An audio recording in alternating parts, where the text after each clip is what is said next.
I'm gonna be 100% honest with you. 2025 was the most difficult year of my entire life. And it almost broke my spirit because it challenged me in ways that I didn't know if I was gonna be quite ready for. And fortunately, it didn't, because I ended up actually having some of the highest highs that I've ever had in my entire life.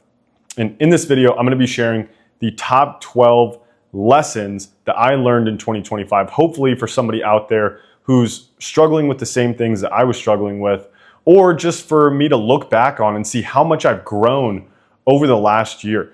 Because something that I regret not doing earlier was documenting more of my journey and sharing some of the things that I've actually went through. So if you stick around to the end, I'm gonna give you a little message, a little Easter egg. But without further ado, let's dive right in. So lesson number one, and I got my notes in front of me if you see me looking down, this is just gonna be super raw and authentic, okay? Lesson number one is health is number one always, okay? Early on this year, I 100% let my health slip. I didn't prioritize it, and I pretty much gaslighted myself into believing that, oh, I'm so busy working, I have so much to do, the gym is a secondary priority. I was door dashing every single meal. I wasn't walking very much. I also was taking a bunch of stimulants. I wasn't sleeping very much. I wasn't eating very much.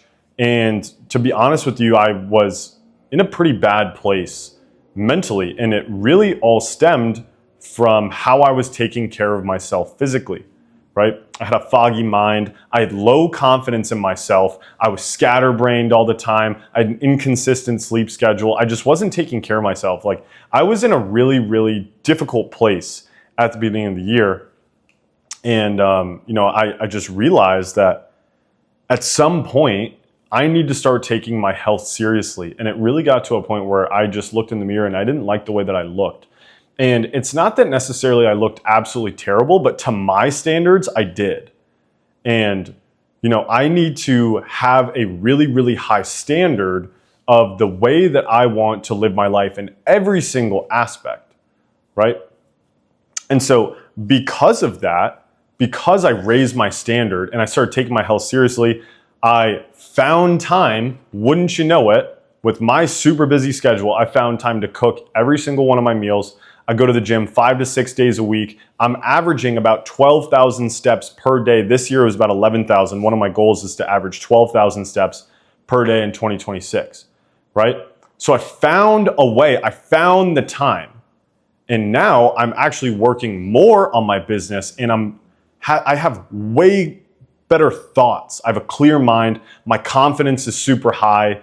And I feel like I can do anything because of the way that I'm taking care of my body. And the number one thing in life is stay alive, right? If you're not feeling good, if you're hurting physically, mentally, emotionally, it's difficult to do anything else, right? And so you got to take care of your health first. And that was the number one lesson, okay? Number two, kind of related to health, is that your body is a billboard.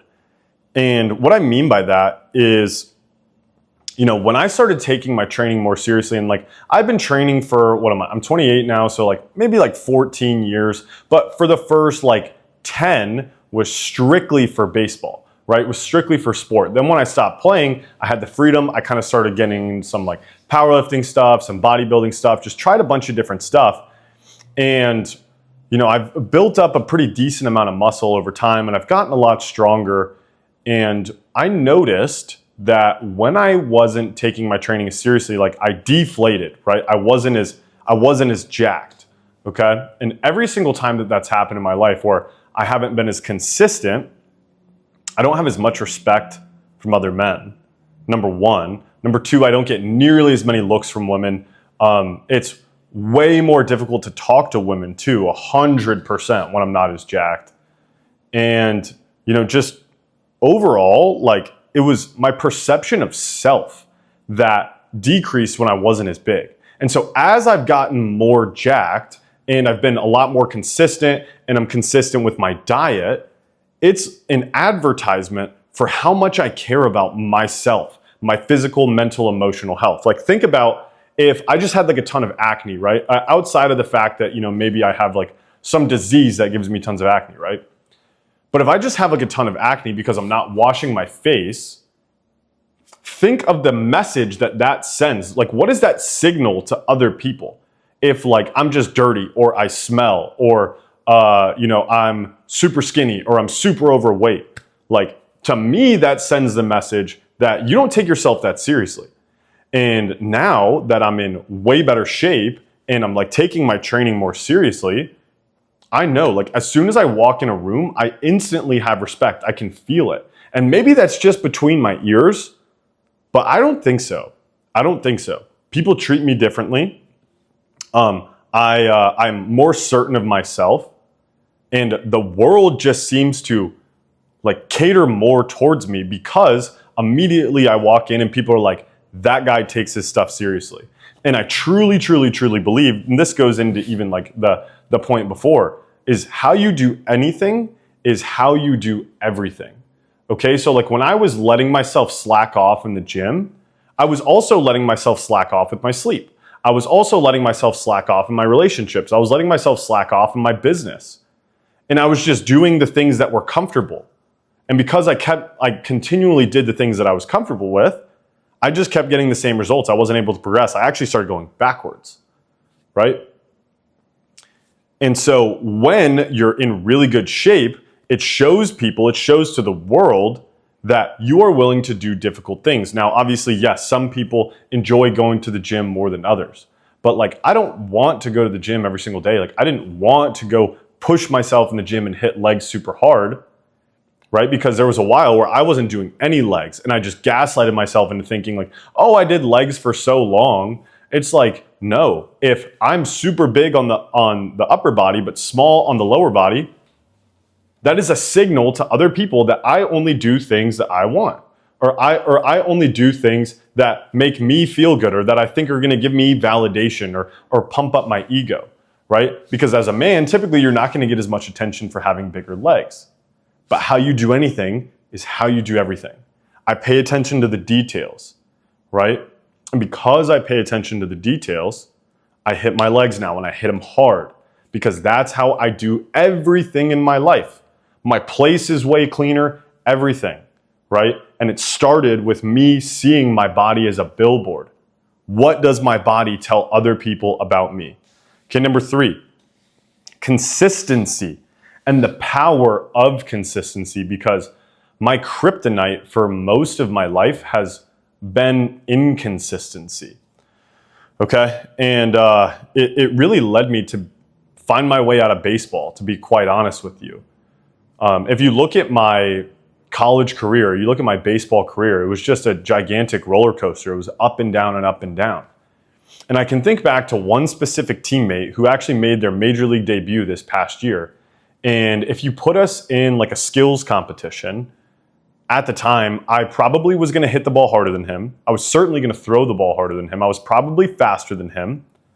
Like according to like, pretty much every single metric in terms of physicality, I was better than him, right? In terms of physical force production and output, I could hit the ball further, right? Like I could do all these different things.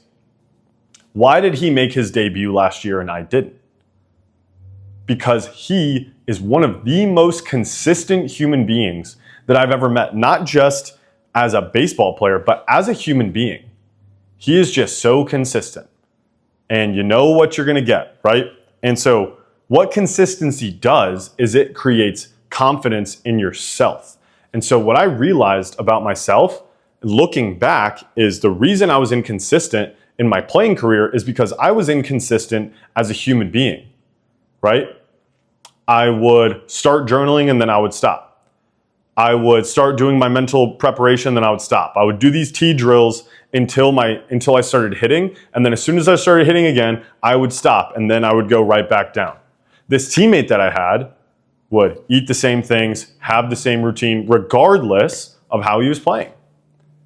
And you look at it, and if you saw him, you probably would be surprised that he's a Major League Baseball player. And that's no disrespect to him. He's like, a super stud athlete, like super athletic, right? And great hand, like he's got all these great qualities. But if you look at him, kind of an average Joe looking guy, but he's a Major League Baseball player, right? It wouldn't even fill up a Major League stadium of all the Major League Baseball players that have ever been. Strictly because he was just so consistent, and that consistency created the confidence for him to go out there every single day, not only in himself, but the coach to put him in the lineup every single day. The consistency created confidence in him. The consistency built trust in him. So that way, every single time they just knew what they're gonna get. Every single time they put him out there. With me, it's like Nick was either gonna go 4 for 4 with a couple jacks and be an all-star defender, or he was gonna go 0 for 4 with a couple punch outs and throw a ball away and probably be a terrible teammate, and you can't talk to him on the bus ride home. And you don't know who's gonna show up that day, right? How much trust does everybody around me have as a leader, as a player? Not very much. And as I step into more of a leadership role in my life, and as I'm called for more and more responsibility, consistency, people trusting in me, is so important, okay? Another thing that consistency does is it compounds over time, okay? And it's way more important than intensity. So for example, I'm on this new bench press program, right?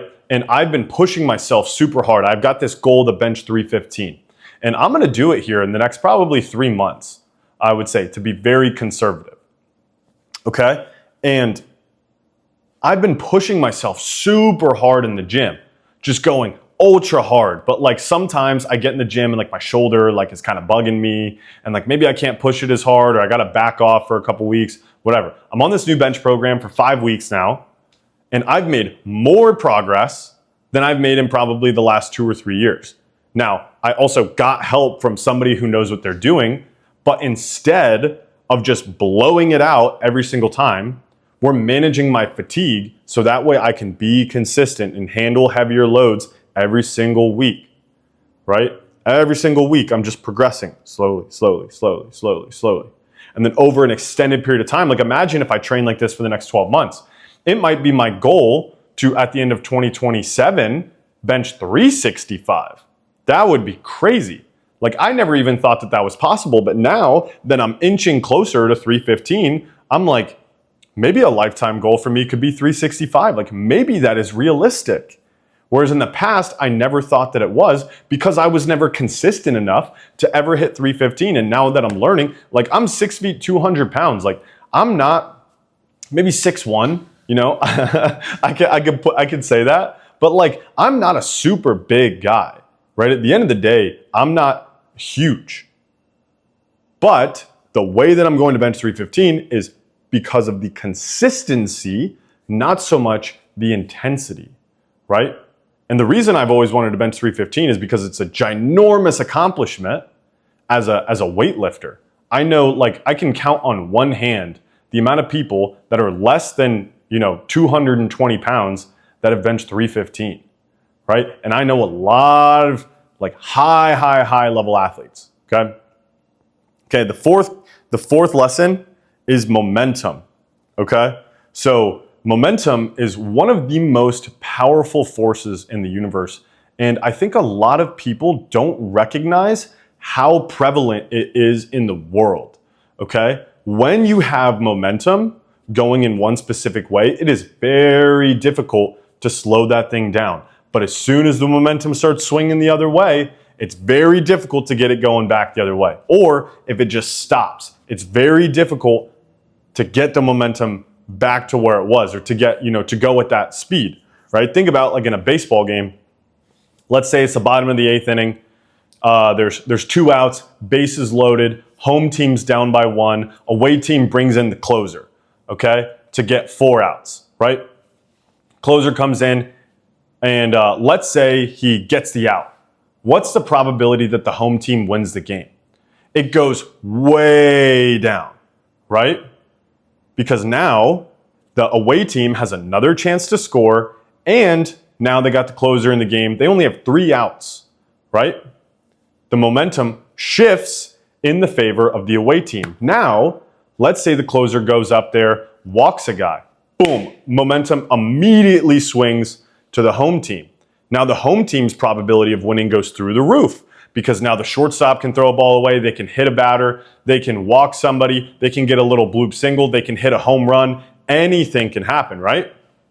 That increase the odds that the home team wins. And then the away team's got to go back out there, and then now they've got to score just to either tie or to get ahead, right? Depending on how many runs score, and they have to go back out there and shut down the other team again after they tied or scored, right?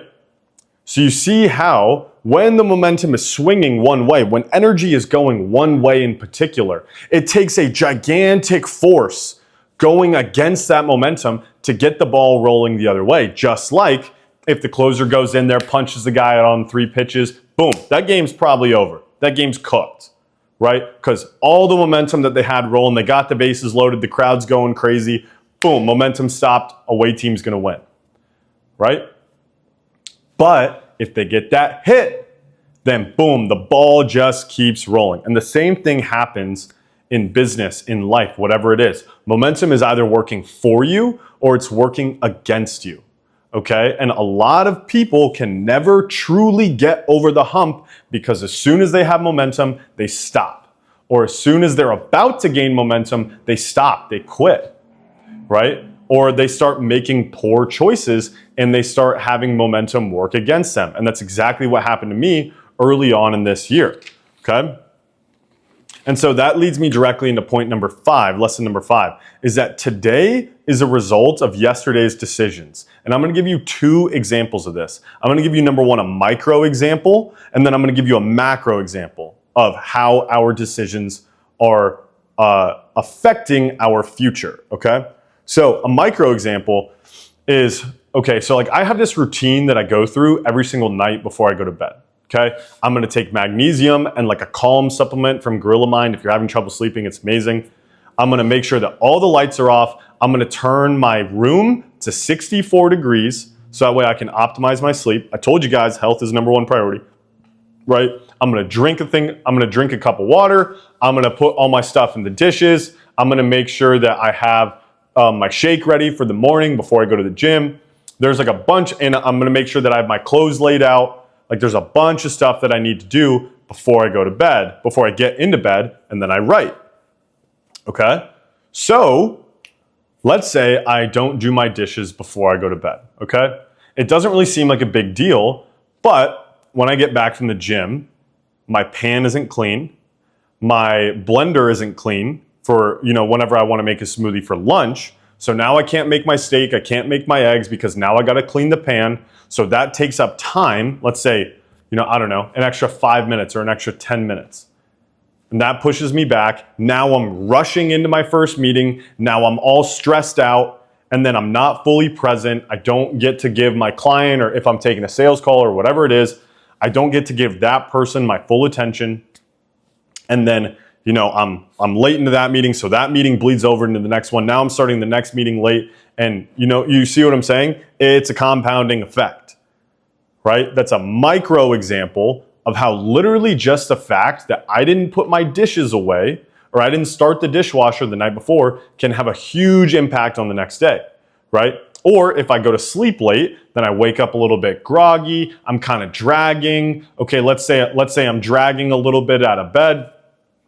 Then, I get to the gym a little bit late. I get to the gym a little bit late. Or I get done with my workout late, I get back to my apartment late, I get back, boom, now the dishes aren't done. Okay, so now I have, I'm pushed back an extra 30 minutes. Now I'm rushing into my meeting, I don't get to shower.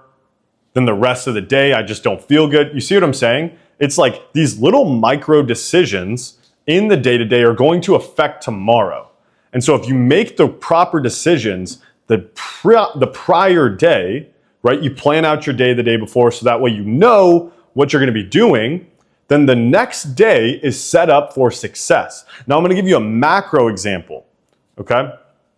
So let's say I decide that, I'm just gonna eat a cookie, right? Let's say I'm just gonna eat a cookie and I'm gonna eat a cookie every single day. And let's say I'm eating at a caloric maintenance and that cookie is 200 calories, okay? If I just eat a little cookie and I'm in a 200 calorie surplus, okay? If I'm in a 200 calorie surplus over 12 months, I just eat one cookie per day. One cookie per day, okay? That's a 1,400 calorie surplus, okay? Every single week. Over the span of a year, that's like, correct me if I'm wrong, that's like 50 pounds that you'll gain from one extra cookie per day, right? And so you can see that over the long term, over like a 12-month span, let's say, we might see like, oh, how did I gain all this weight? It's like you just ate that cookie every single day. It was just a little bit. You're like, oh, all I'm doing is eating a little cookie. Exactly.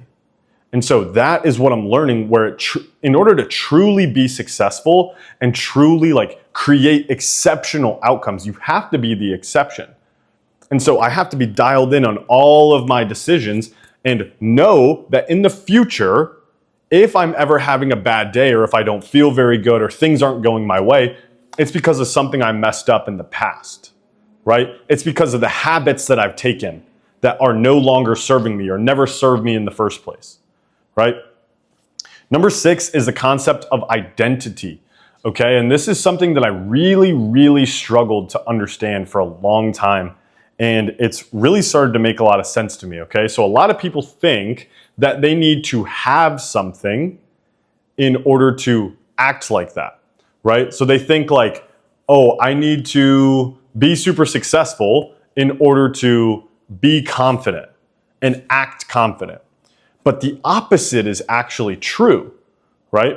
If you want to have success, then you need to take the actions that are going to lead to that success, right?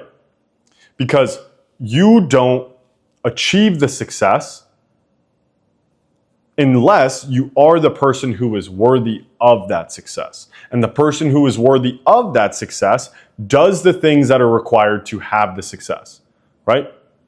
And so it's kind of an abstract, like arbitrary concept.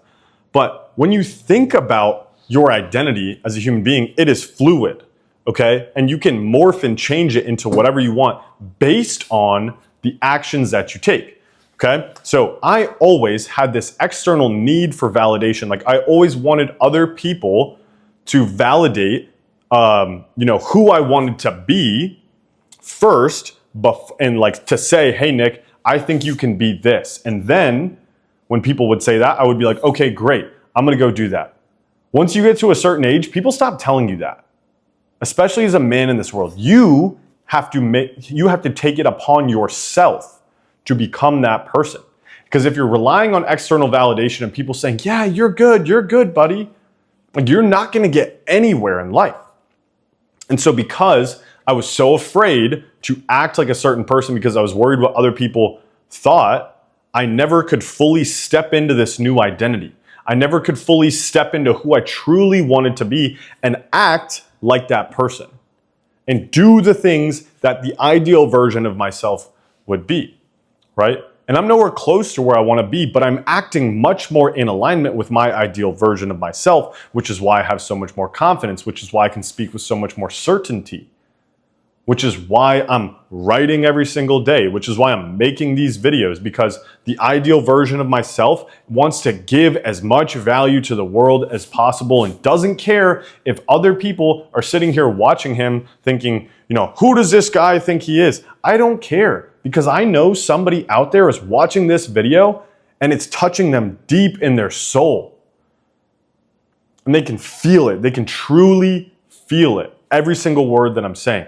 That's who I'm making this video for, because my ideal version of myself creates from that place, from a place of service. Not, I hope people think that this is awesome, because that creates terrible content. I tried that, okay?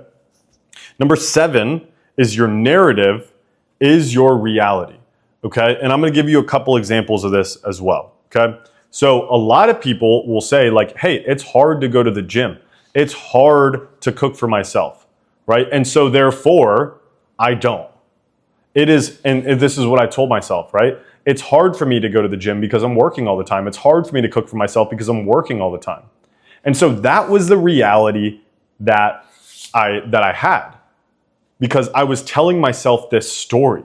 I was telling myself this story that, I look good enough, right? I'm fine with it. I don't need to sleep that much. And so because I kept feeding myself this specific story, it became my reality. And what ended up happening was I put myself in a pretty bad situation, mentally, physically, emotionally, because I kept spinning this story to myself rather than facing the reality of the situation, or rather looking at it from a more productive perspective. Because I was absolutely correct in the fact that, yeah, it is hard to get up at 5 o'clock in the morning and to go to the gym. It is hard to still cook all my meals. It is hard to drink enough water. It is hard to be present on my calls. It is hard to do all these things, but I choose to do them anyway. And that is the difference between somebody who tells themselves a story that is actually going to benefit them in their life, and the person who tells themselves a story that is the reason why it's holding them back, and they just make excuses so that way they don't have to look in the mirror and really understand or really come to the realization that the only thing holding you back is you. That is the only thing holding you back. And I'm saying this to myself right now as well. The only thing holding any of us back is ourselves. It's just the narrative that we tell ourselves, right?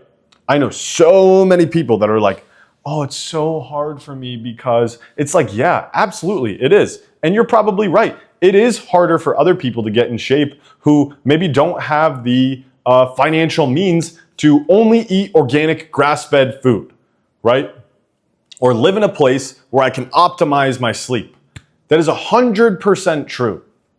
But does that serve you? Does that story serve you? The answer is no. And so that, when I really embodied that, your narrative is your reality. Whatever story I tell myself, I can create in the world, right? Because you are going to see what you want to see in the world, right? You're going to see what you want to see.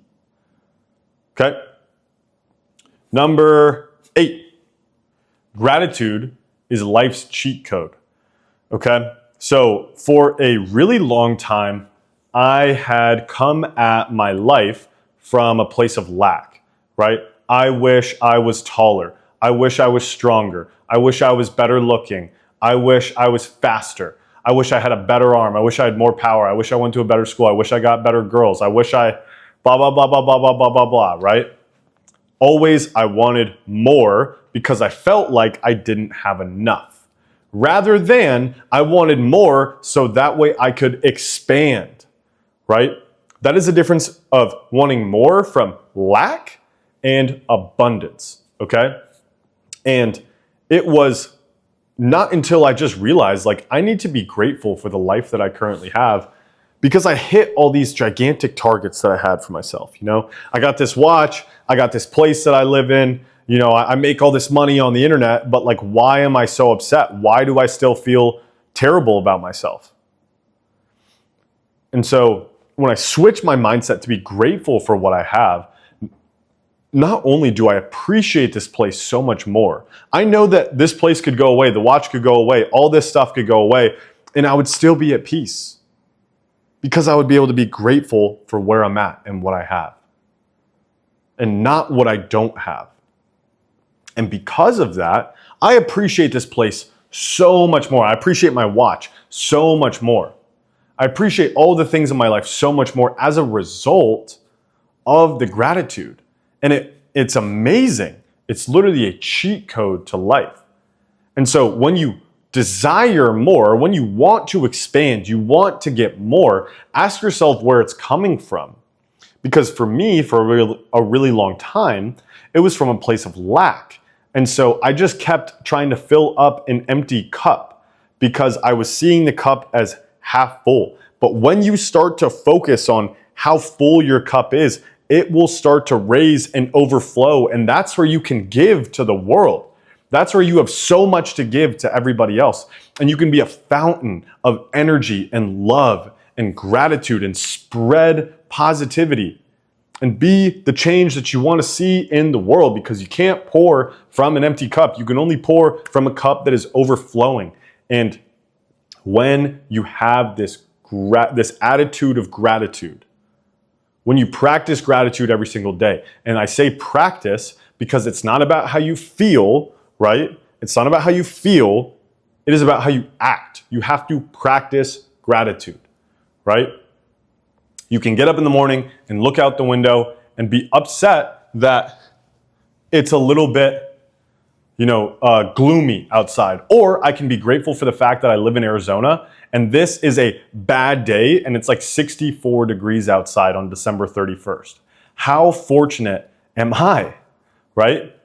But it would be so easy to get up because I'm so used to the beautiful weather here. Be like, oh, what a terrible day. It's New Year's Eve, right? And then I just spin this narrative in my mind like, oh, I had all these plans on New Year's Eve. Things never go my way. Well, of course they don't because you tell yourself all the time that they don't, right? So instead, if you just get up in the morning, you're like, wow, how beautiful is this day? How fortunate am I that the worst day of the week is 64 and a little bit gloomy. Guess what? It's still not raining. Still gonna have a great time. Still gonna hang out with all my friends. Still gonna, enjoy my New Year's, right? Number 9, there's no such thing as perfect, okay? And this is something that my dad had preached to me from from when I was really young. I thought it was just because he was trying to get me to play better at baseball. Turns out it was actually really good advice, right? And so he would say he used to work for the Foreign Service and we would go overseas and he would have maybe 3 potential places that he could go. And every single time that we got placed somewhere, we went to Guatemala, China, they also went to Chengdu, blah, blah, blah. They went a bunch of different places. He said every single time he got placed, it was not his first option, okay? But he ended up having great experiences and learned so much at each of those places because he decided to make the most of it. Right? Because there's no such thing as a perfect choice, right? The decision, the perfect decision does not happen on the front end. It happens on the back end because success is determined by your level of commitment to achieve whatever it is that you want to achieve, okay? And so the perfect decision comes on the back end. You make a decision and then you make it perfect. Right? There's no such thing as perfect on the front end. It's about your level of commitment to it. Okay? So, for example, anybody that I know, I'm not married right now, but anybody that I know that's married will say what? Marriage is hard.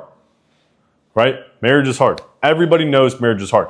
Why then do because at the end of the day, no human being is perfect. And if you project that onto your partner, you're perfect. You are just putting them on this pedestal because you hope that they are perfect, right? You want them to be perfect to stroke your own ego that you got this perfect person and wow, we're in this perfect magical reality. But that's not how planet Earth works, right?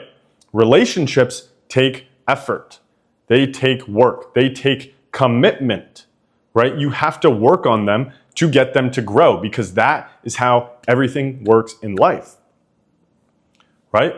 And so the people that have the most successful marriages are the ones who are the most committed because they're committed to solving the problems that come up because they're inevitable. In any relationship, problems are going to come up. How committed are you to solving it? Or are you just going to be like, oh no, this is kind of brutal and her nostrils are a little bit big. You know what I'm saying? You just start gaslighting yourself into finding all these reasons as to why maybe you don't actually like that person. And then that is why, divorce happens. That is why infidelity happens because these people aren't actually committed, right? They're not actually committed. But if they just committed, then guess what? They'd be able to work through the problems and then be better as a result of it on the other side. But there's no such thing as perfect. And a lot of people tell themselves that they're waiting for this perfect thing. And guess what? There's no such thing. You just have to decide and move forward and then make the decision perfect. And that is how you have a successful, happy, fulfilled life, right? Number 10 is to document my life, okay? So for the longest time, I was just I'm just gonna make content about how to make money online, how to make money as a sports coach. And then eventually, I'll move into this and I'll move into that and I'll just be this business guy. And I felt inauthentic when all I was trying to do was just make content about, online sports coaching. And so I just asked myself one day, I felt just super out of alignment with, my life. And I just asked myself one day, if I could make content with zero financial return to myself, what would I do? If it was just from a place of giving? Because back in, May, June, July, I had 3 of the best months in business in my entire life. And I was just depressed, to be honest with you. Cut half my team because I was hitting all these goals. I was living what should have been like a sick life. And I was not happy. Quite the opposite, actually. And I realized that I was living so selfishly. And I was not living for my outer purpose, right? My true mission. And I realized I need to start giving more. I need to start documenting my life. And I've wanted to document my life. I've wanted to do this for so long. Like, I used to make YouTube videos when I was like 12 years old about playing RuneScape. Like, imagine if I just would have stuck with YouTube for the last 16 years, right? That's all I needed to do, was just document what I was doing, let people get to know me. Like, imagine how cool it would have been for me to look back on me being in Notre Dame's locker room and be like, hey, it's a day in the life of a Notre Dame baseball player. Hey, it's a day in the life of a South Carolina baseball player. You know what I mean? How cool would that have been? What about the opportunities that would have came from it? And not only that, I'm allowing people to get to know me. I'm allowing you to come into my life and show you that I'm a real human being. And so if you follow me on Instagram, then you could see that I've been posting a bunch of stuff on my stories where I'm writing. And that's like directly out of this journal, right? I sit there and I write and I come to these conclusions, and I really get clear on my thoughts, and then I share it with the world. I'm documenting my life and my thoughts, right? And so by writing it down and making it real and then speaking it out loud and putting it out into the universe, I'm trying to spread my message, right? My overarching message. Okay, and that's really my true purpose, okay? Number 11 is detachment, okay? And this is probably, next to number 12, this is probably my favorite and most impactful lesson that I've had, okay? And so I've had like a pretty roller coaster life, right? My highs have been super high and my lows are super low. When I feel good, I feel great. And when I feel bad, I feel terrible. And recently, I've been able to find a lot more consistency because I'm not so much chasing these spikes, right? And really what it came down to is I was chasing these outcomes because I thought whatever outcome it was going to give me the external validation that I was searching for, that I needed to find within myself that entire time, right? Like I was talking about earlier, where I was afraid to act like the person that I really wanted to be because I didn't have the validation. This is really what it comes down to, is I felt like if I was able to achieve these outcomes, then I would truly be accepted. Then I would truly be loved. Then I would make it. But guess what? I made it based on the goals that I had set for myself, and I still felt terrible about myself. And so I had to really think, like, why do I feel so bad? And at the same time, why is it that when I get close to these goals, I get close to these goals and I hit these goals and I feel like amazing, and then it just goes away? Or if I'm not making progress to the goals the way that I want, in the time frame that I want, I start to try and cut corners because I need these outcomes so bad, because I think that they're going to feed my ego and give me what I've been looking for. But it's not true. And so I've learned to detach from these outcomes and place my focus on the inputs every single day, right? And who I'm becoming every single day. Because progress is the goal. Because no matter what happens, whether you make $100,000 a month, you buy a Rolex, you get a nice penthouse, you talk to the most beautiful woman you've ever seen before and she likes you. It's like, dude, no matter what happens, none of those things are going to give you what you're looking for if you're searching for external validation. You have to find it within yourself. You have to find that validation within yourself and believe in yourself to know that I am doing the things that I need to be doing to become the man that I want to become. And that man will achieve the outcomes as a byproduct because it's strictly what he does, right? And so I have placed my focus purely on the inputs and the things that I'm doing and falling in love with the process and just building because I love it. and documenting because I love it, and training because I love it, and following my diet because I love it, because I love that. And then the progress is super cool. That's enough dopamine to keep me going. But I know that no matter what goal I hit, it's just going to move. I'm just going to set another goal. So I might as well just enjoy the moment and just enjoy living and being who I am every single day and loving myself unconditionally. And loving the fact that at least I'm over 6 feet tall, right? Because I wish that I was 6'3", right? So this concept of detachment has been so important in my life. And I am convicted that it's exactly why I'm going to hit all my goals in 2026. Now, the last reason is that your why trumps everything, okay? And so this goes back into this concept of detachment where, I thought that these outcomes were what I wanted. I thought that this validation or like Instagram models or, Ferraris and Lamborghinis, although like I don't have a car, right? But, I thought that these things were what I wanted, but in reality, they're not. They're not at all what I want. I got really, really, really clear on my why and why I'm here. And I ended up finding my way to have a relationship with God, which I rejected for the longest time. Right? And I found like my true purpose. And I feel like in such alignment. And I'm sitting here in my living room, like feeling light and excited, like just thinking about my true mission and purpose and like why I'm here. And really what it is I want to do things I love with people I care about in places I enjoy. And I want to share with the world the lessons that I'm learning. And to me, that's a life well lived. And really, I want to spread my overall message, which is, I kind of alluded to it earlier, but that you can create your dream life, that you can create whatever it is that you want. And I was in Mexico a few months ago. I was with my parents, and I was kind of going through it. I was just like, this is kind of when I was like, stalling out a little bit, not really sure like what I wanted. And I just had this like huge realization, just this huge realization that like, I want to help people create their dream life because you really can create whatever reality it is that you want. And right now I help sports coaches and I'm so passionate about it because I used to work a 9-to-5 job and I never wanted to get into coaching, even though I loved it so much. Like I still study baseball all the time just for the fun of it because I love it that much. And I never wanted to get into sports coaching because I thought it was a tough life. I didn't think it was going to be able to provide me with the lifestyle that I wanted. I didn't think it was going to be able to provide me with the freedom that I wanted. I felt like just seeing people once a week is like, meh.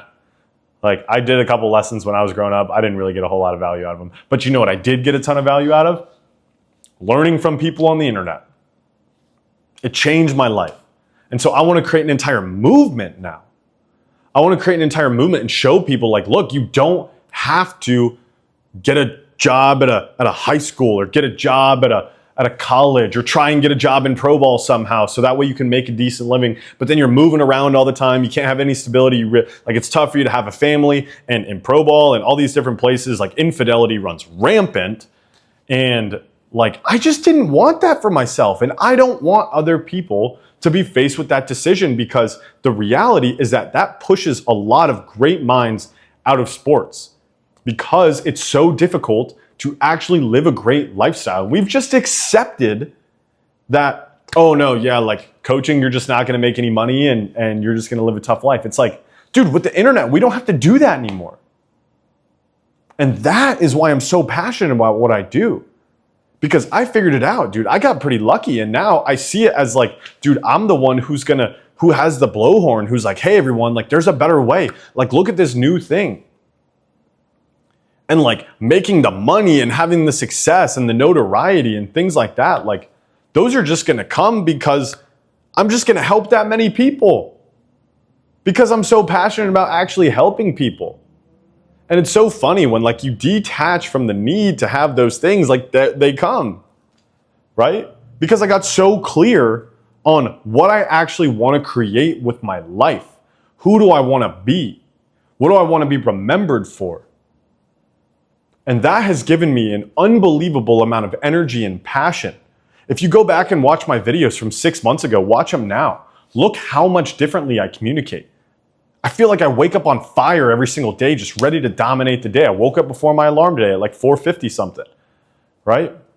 And because of that, because I know who I want to become and the type of man that I want to be and the type of life that I want to live and the type of provider that I want to be to the people around me, it lights me up. And it gives me that purpose to get up every single day and do the difficult things and make the right decisions and become that man who I am being called to be, because I have a huge responsibility on my shoulders now. And I relish it because I know that nobody is going to be able to push that message out into the world better than me. And so I take that on my shoulders, and I couldn't be happier with it. And so that's how I'm feeling going into 2026, is really, truly convicted, really sold that I am doing exactly what I'm meant to be doing right now. And that I'm creating everything that I've ever wanted. And I'm going to help so many people. And just hearing the stories from my clients, and like how I'm able to change their lives, like that just fires me up. Like you can see that I'm sitting here smiling. You know, it's incredible. It's incredible. And all the athletes that I'm able to impact, like I could go on and on. So I don't know how long I've been yapping for, but I told you I was going to leave you guys a little Easter egg at the end. And I asked myself this question. I heard it on a Jack Neal podcast. I asked myself this one question. And it was, if this is the last video I ever made, and I wanted to have the world, and I wanted to leave the world with one message, what would that message be? And I wrote it out, so I'm going to read it to you. My message is simple. You can create whatever you want for yourself. Most people are way too afraid of what others will think or say to actually pursue what it is that they really want. So they end up settling and live their lives trying to convince themselves as to why they shouldn't pursue their true dream. Potential left on the table because they're afraid. But here's the truth. If you truly want something, you can accomplish, acquire, create, whatever you want, if the desire is great enough. So chase what you really want, because if you really want it that bad, you can do it. You have nothing to be afraid of, because if you never quit one day, you'll get to where you want to be. And the best part is that when you're there, you'll realize that it was never about the goal anyway. Life is about the things you've done, the people you impacted, and the person you become as a result of the experiences you had. Life is about the journey. Happy New Year, everybody. Let's make 2026 the best year of our entire lives. Catch you in the next one. Peace.